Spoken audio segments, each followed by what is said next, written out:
Well, hello, everybody. Welcome to episode number 23 of the Lawrence History Project. I'm one of your co-hosts, Mark Palermo, and with me are my other co-host, Mr. Tom Delisle.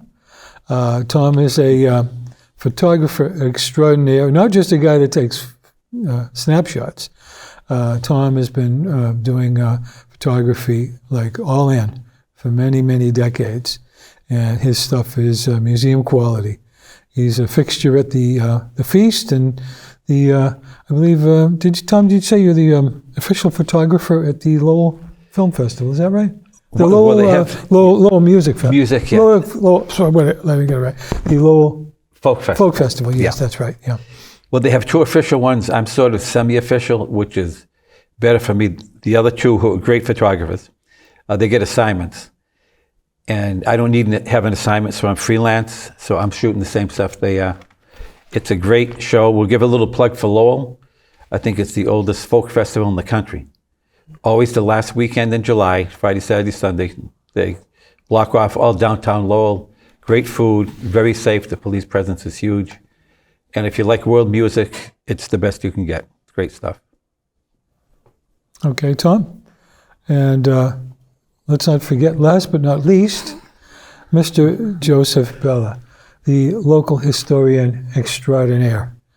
Joseph has been all in on history for many, many years. I've known Joe for over 50 years. I've known Tom for 70 years. So Joe is one of my newer friends, only 50 years. Joe, how are you doing today? Very well. You ready to regale us with some of your stories and your anecdotes? All set. Okay, great. Okay, everybody. Well, let's dive in. We've got a lot of interesting stuff for you today. Can we have the first picture for Cassie? Let's see what we have here. You guys remember this? Essem's Frankfurt's? Yeah. That's one of your photos, Tom? Yep. Where'd you take that? That's Fallon's. Oh, Fallon's. Oh, we'll get to Fallon's later. Fallon's Diner. Yeah, we're going to get to that. I did some a little research on that. Mr. John Fallon is quite an interesting character. Mm-hmm. But Essem Frankfurters, do they still sell those? I don't know. I think they do. Yeah.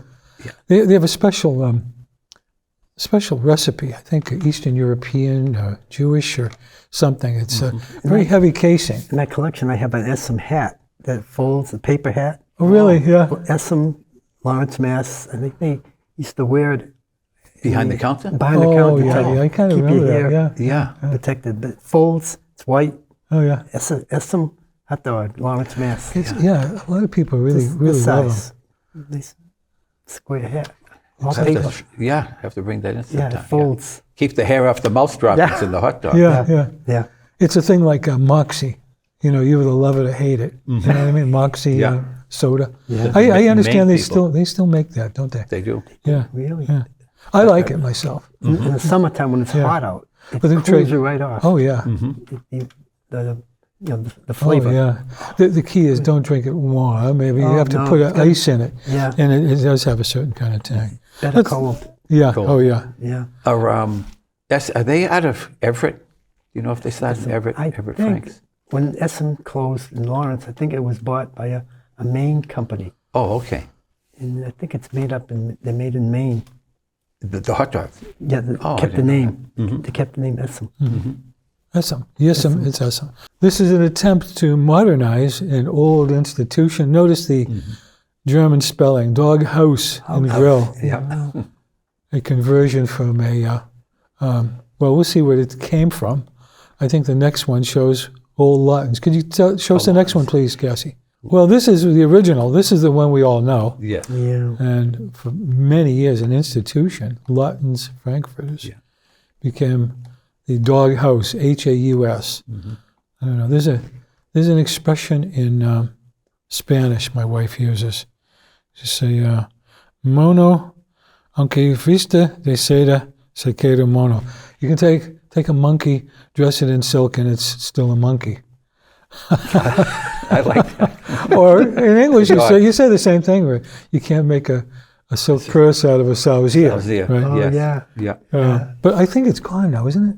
Is the Lawton's gone? Did they take it out? It's another name, and I made a major faux pas. That first shop yeah. was Lawton's, not Fallon's. Oh, okay. How could I have mistaken that? Lawton's by the sea. Right, it's closed and it's empty. It's closed. Yeah, It's yeah. empty. It's unoccupied now. Yeah. Yeah, It was a Hispanic one for a few months. Yeah. I have a shot of that.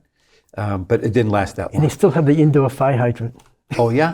I never knew that. Yes. An indoor fire hydrant. This minutia. I never Only knew you- why is there a fire hydrant inside place. They Wow. probably built around it. I think so. Yeah. Yeah, they left it. Pre-code. Yeah. Like Hollywood, Yeah. pre-code. And the hot dogs, they were always a foot long.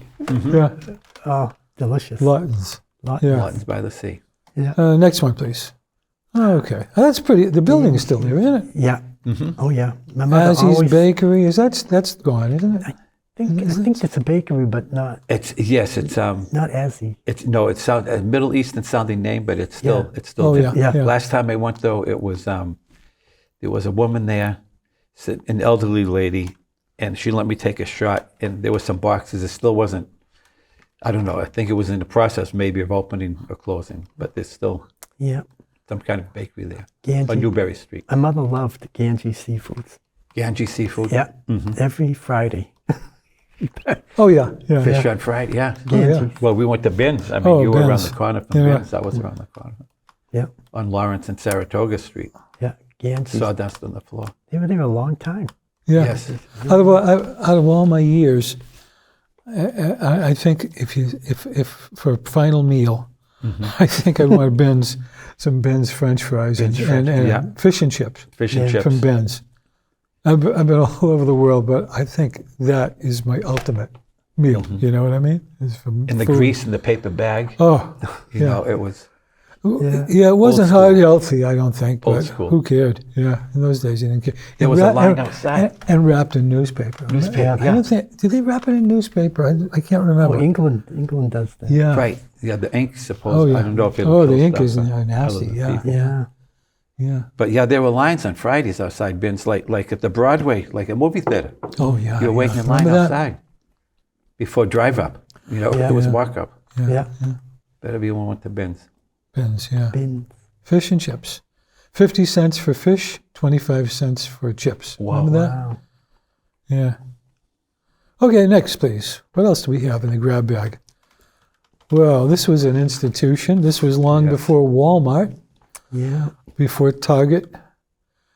You'd go downtown, and they would have a chain store, usually F.W. Woolworths or the Kresge's 5 and 10. Either one or the other, or both. We had, Essex Street had both. Both, Did they? yeah, That's a few right. blocks apart. Yeah, Yeah. that's right.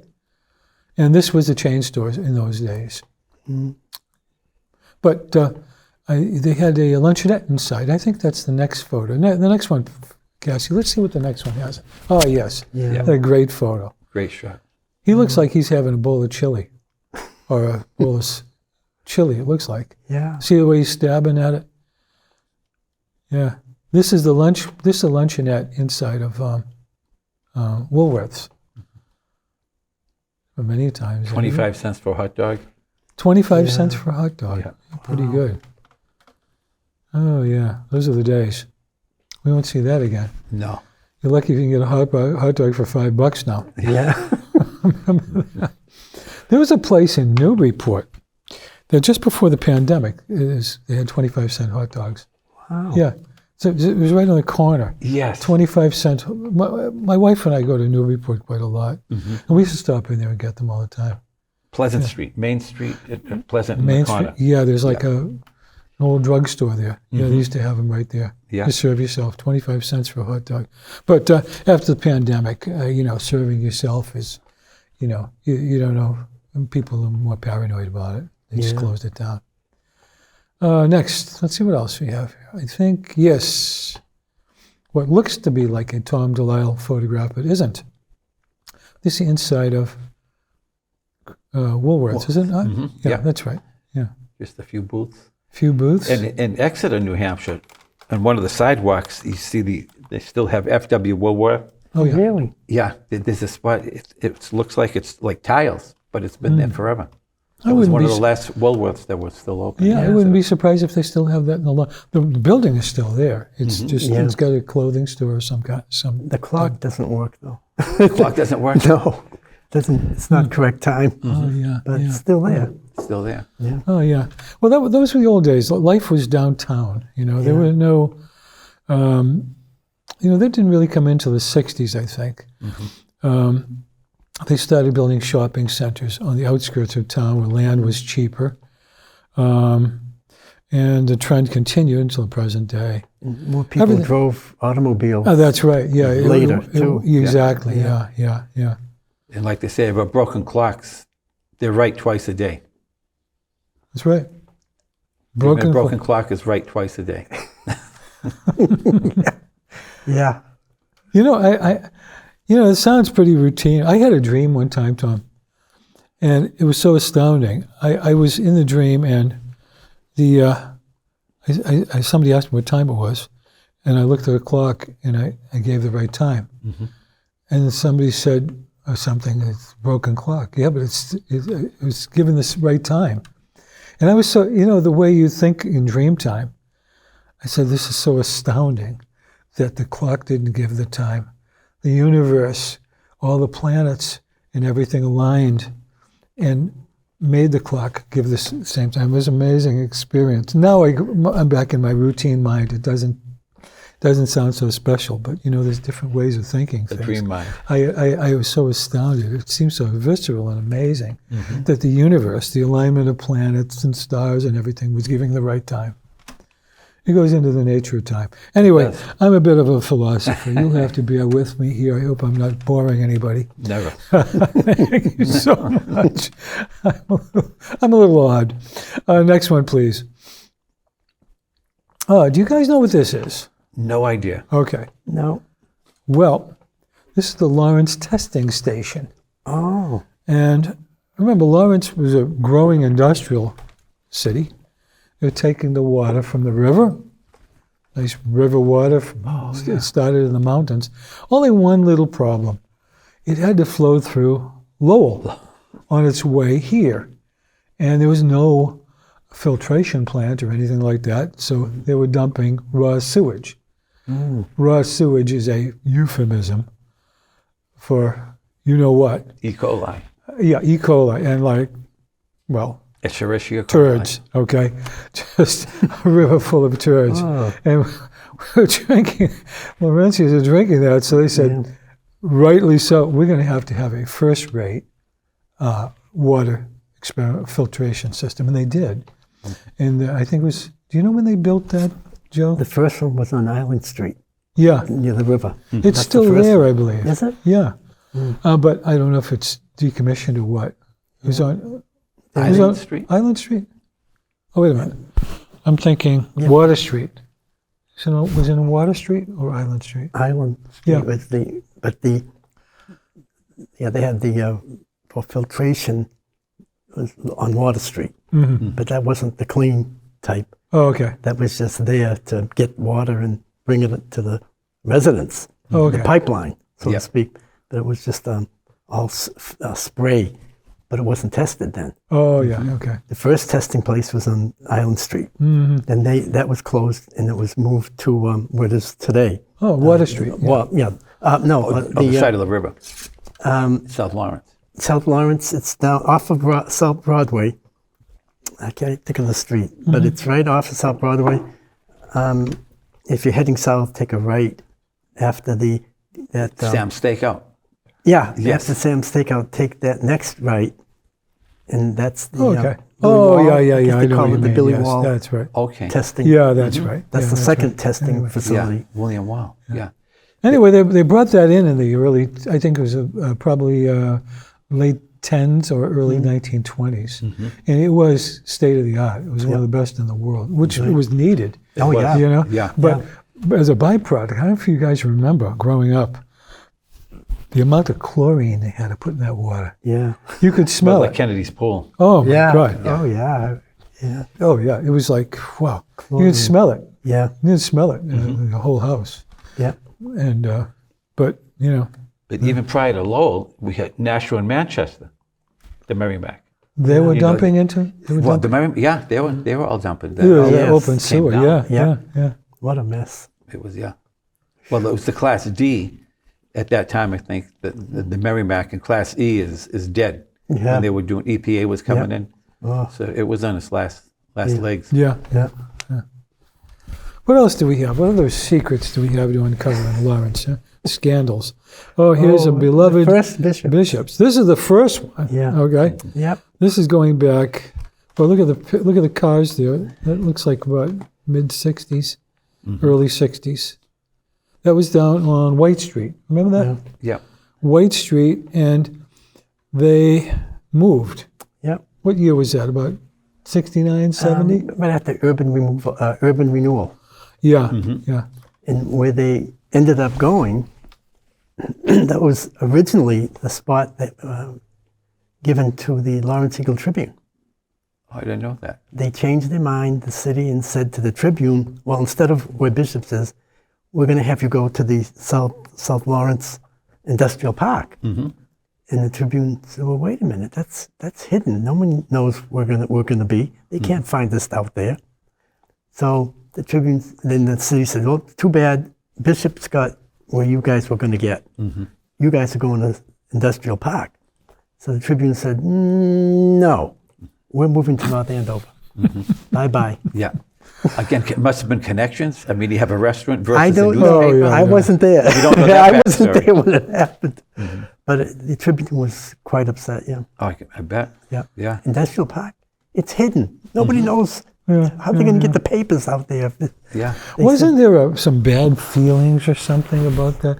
Didn't you? I think you told me one time they disinterred one of the Rogers family members. Well, after they moved to North Andover, they decided to completely leave Lawrence. And that meant the Rogers family themselves, not the in-laws. They left them alone. By the way, the Rogers family owned the local newspaper, the Right, Tribune. right. Yeah, just for the viewers who don't know. I I heard, didn't know that. I heard at midnight their bodies were removed from Bellevue, Whoa. And they were disinterred and they were reburied in Andover. Andover.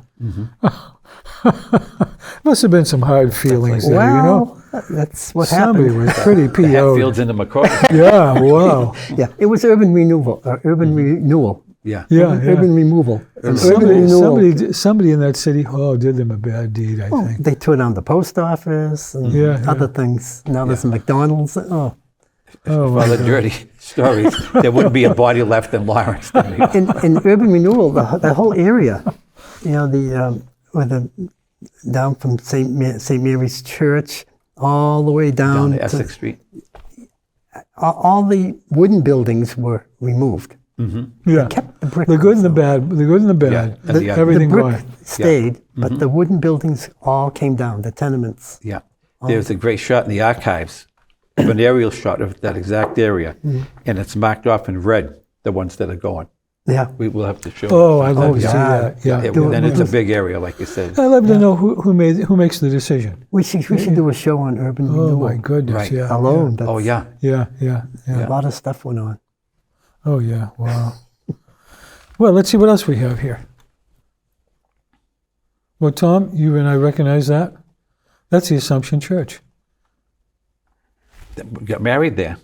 Yeah. Back, and now it's a parking You lot. got married there? I got married Yeah. there too. Yeah. Yeah. That is the Assumption Church, but obviously it was built in the 1880s.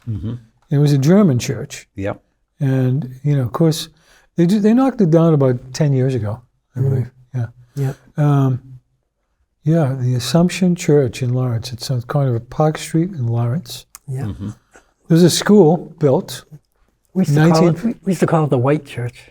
Yeah, yeah. Later. Yeah. Yeah, the White Church. It was a pretty church in town. Yeah. It was very pretty. I was Small, surprised when they took pretty, it yeah. down. It's a nice, really nice organ. Yeah. My uncle was a priest there, an Augustinian.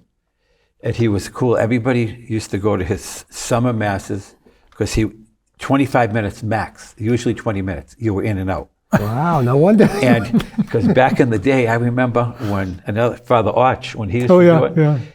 and the men, and my cousin used to do this at the sermon, the guys would go out and have a cigarette on the top of the church steps. there'd be like a mass exodus of maybe 10 guys during the sermon. And Ernie Arch would call them back in. He'd call them out on it. You guys get back in here. They have to put their butts out. But the altar boys liked my uncle because he'd give a quarter tip. He'd always tip the altar boys a quarter. Wow. And he was straight. He wasn't one of those priests. He wasn't Yeah, accredited yeah, priest. He was a visitor. And whenever he came, the adults liked it because they were in and out real quick. Yeah. And the boys got a quarter, and he never called out the smokers like Ernie Arch did. Yeah, I seem to remember him. Yeah, we were altar boys, and Yeah, I we were remember altar boys. Father Kelleher was his name, right? Yeah, I think I remember him. Yeah, Keller, yeah. I remember the John tips. Keller. Yeah, the 25-cent tip. That was a lot of money. That was a lot. Yeah, back yeah, then. you could buy a Coke, Yeah. a bag of potato chips, and a candy bar. Yeah. Yeah. Go to Penn's or Roses yeah. or Lawless. Yeah. Yeah. Pens. Yeah, nobody else gave you a tip. No, he was the Yeah. only one. Wow. Yeah, pretty good. Next in line here. What's coming up next? Who knows? Oh, now this Balance. This is Fallon's. is a classic place. And is it still there? Did they knock it down? I don't. I think they know. I think it's gone now. I think it's gone. But it lasted a long time. It really did. It was gone. It was there right up until about 5 years ago. Yeah. But my father used to bring me there once in a while for lunch, and it was a real very masculine place. You know what I mean? Cigarettes, cigars, stogies, and pierogies. working men, and it was run by John Fallon, and this guy is one character. Let me tell you. I just was happy to read about this in the archives, and I found an old article. And can we see the next one, Cassie? I think I got a picture of John Fallon. Here he is. The Last World of John Fallon. Now, Beautiful. Wow. yeah, there he is on the right. That's a great shot. Oh, it is, isn't it? Yeah, it was a very masculine place. There was cigars and loud laughter and everything. But one of the things about those old timers, if the women were welcome and they came in, but if there were women there, you weren't expected to have any potty mouth or any foul language. Or they'd tell you, there's a woman present. That was the old way. I want to. I don't usually do this. In fact, I've never done this, but I just want to read a little bit of this. I don't like to read, because it kind of makes people lose interest. But this is such really good journalism. Cassie, could you show the picture again? Yeah, thank you. The Lost World of John Fallon.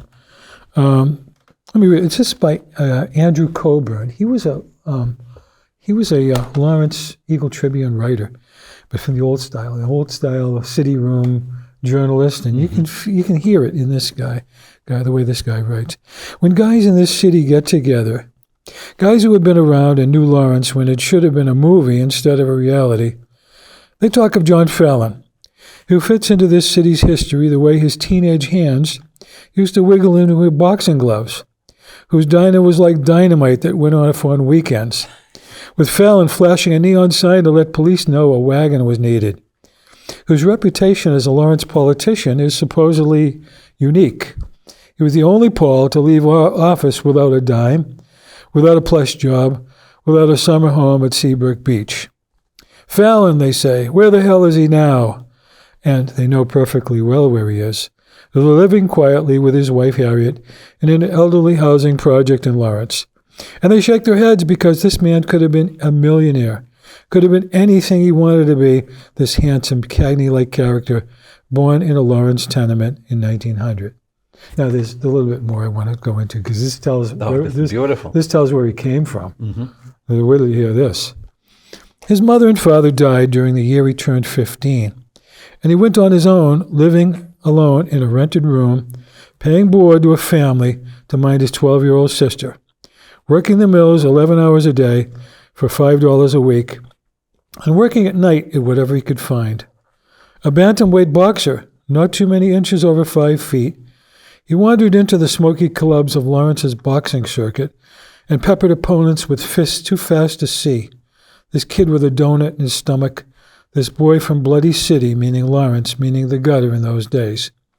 Except it was not a gutter. It was there men and women fought to make lives for themselves and their children, and where John went to work as a laborer for the city, saved his money, and bought a diner in 1923, and created an atmosphere that endured until 1952, when he ran for alderman and topped the ticket.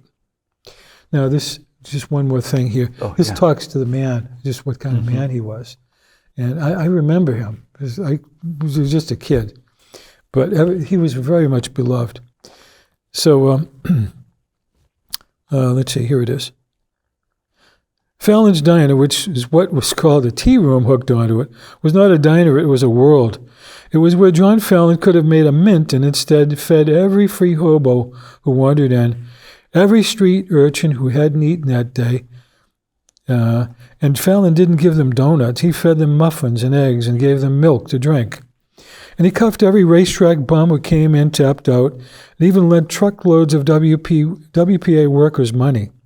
In the days when hamburgers cost a dime, Fallon let guys run up tabs that reached $200 and never bothered them, because he didn't want to lose a friend, because friends were gifts, things he treasured. And he goes on. It's just an amazing article. You know, it talks to the man. And he was very much beloved, but he was also a character. You know, if you went in grumbling about the food, he'd pelt you with eggs. It's just,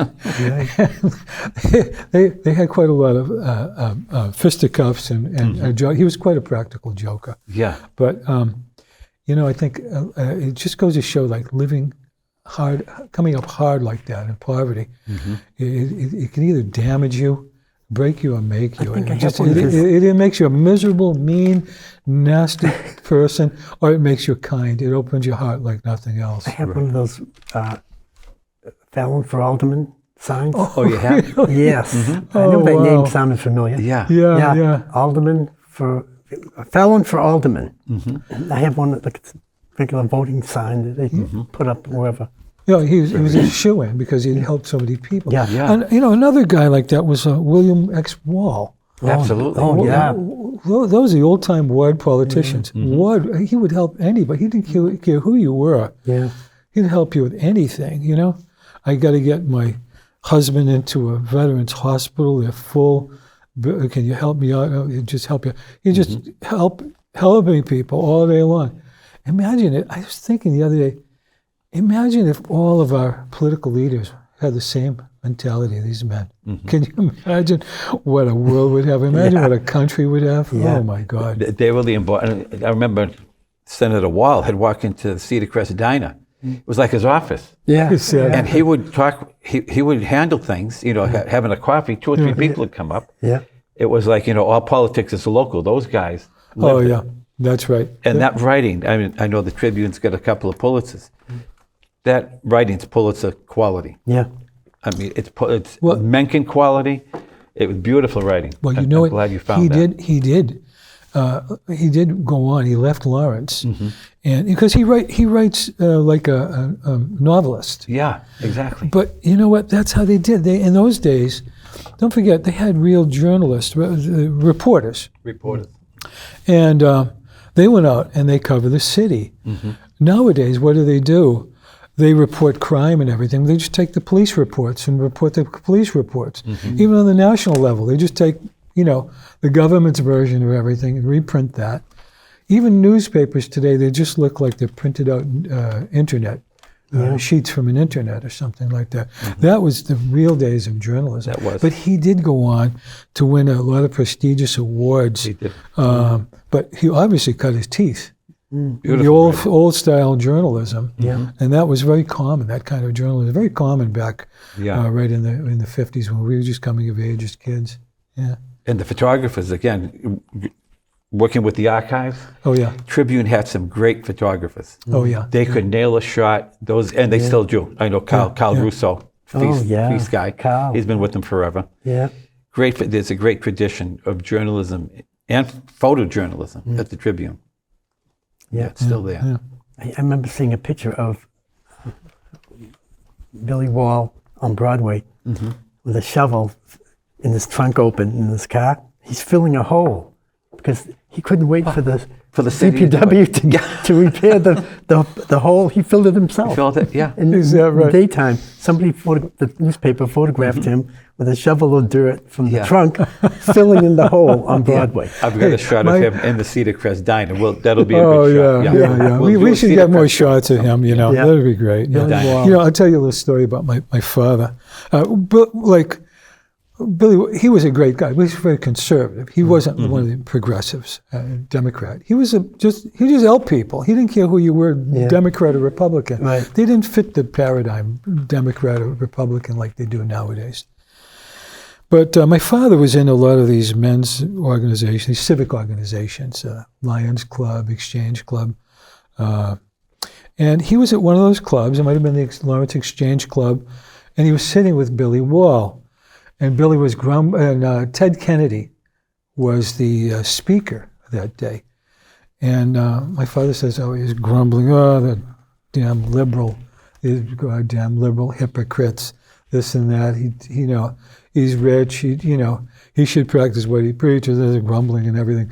And my father says, Ted Kennedy finished his speech and he walked towards the table. And Billy Wall got up and he almost knocked the table over. Senator, it's a pleasure to have you here. Senator, we love you here in Lawrence, Senator.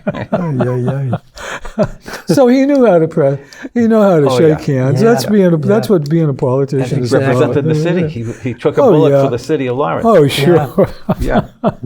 Yeah, we're going to have to do more on him. There were some real characters back then. Real and they were real.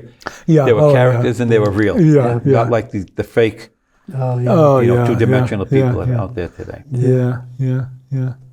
Yeah, you knew what you were getting with those guys. Yeah. Yeah. And let's see what's next here. Oh, you remember this place. What good food. Absolutely, another classic. Yeah. I don't know if you can read that. It says Ritzy's Diner. Ritzy's Diner. It was, that was Italian. That was way down on the end of Lawrence Street where the Everett Mills is. Yeah. Remember that? Right up. Yeah. From where the Rectory was before that came down. Yeah. St. Ritzy's, Sal Alamo and his buddies, and take their money that they were supposed to put in the basket, they'd go to St. Ritzy's and they'd spend it there. They'd get a coffee. I remember really big, that was an Italian tradition in the old days. Big helpings, you know what I mean? You couldn't finish it. You ended up Every bringing half at table home. always had a basket of Italian bread in Mitzi's. Every single table. Wow. Yeah, As small as it was. Yeah. Yeah. Okay. These small places punched above their weight as far as the stories, Yeah. the quality of the food. That looks like a hole in the wall now. But they hold more stories than a lot of big places out there now that can't come close. Well, the old timers that ran these places, they were a member of the community. It was an expression of their, their love and their esteem. Good food. It was not just it wasn't just for the money. It was just more than being part of a community, expressing yourself, and there was more to it than the money. There was a tradition. And back in the day, just an aside, in Winchester, there was a classic Greek restaurant, diner type, in Winchester, about 50 years. I was talking with the owner, he said, none of my kids want to do it. Yeah. It's a calling, it sort of owns you. Oh, yeah. And that was then, and this is now. Well, there's more options, too, for kids, too. That's a lot of hard work, I'd have to is. say. It's Ton hard of work.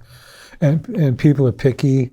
Everyone's looking for a lawsuit. Not everyone, but there's a lot of people looking to sue somebody. The insurance costs are going up. Liabilities, everything. It really is a tough business. You have to really love it. You have to love it. I would tell, that's the first piece of advice I would tell any of my kids if I were going to give them advice. Don't open a restaurant. You ever see these restaurant shows? Like, if you're really not on top of it, how quickly you can get in the hole. Some of these people, $10,000, $20,000 a month in the hole. Yeah. They mortgage their house, everything. Oh my God. It's hard to get good help too. If somebody doesn't show up. Hard to get bad help. Any help. Yeah. Yeah, it's any help. So There we go. So I guess that's it for another episode of the Lawrence History Project. We want to thank our producer, Cassie, and Erin, the front office. We want to thank the Lawrence Archives for all the help, the assistance we've gotten from them. And I guess with that, we can just sign off, fellas, and we'll see you again real soon. Be Pick it well. up next time. Yep. Very good.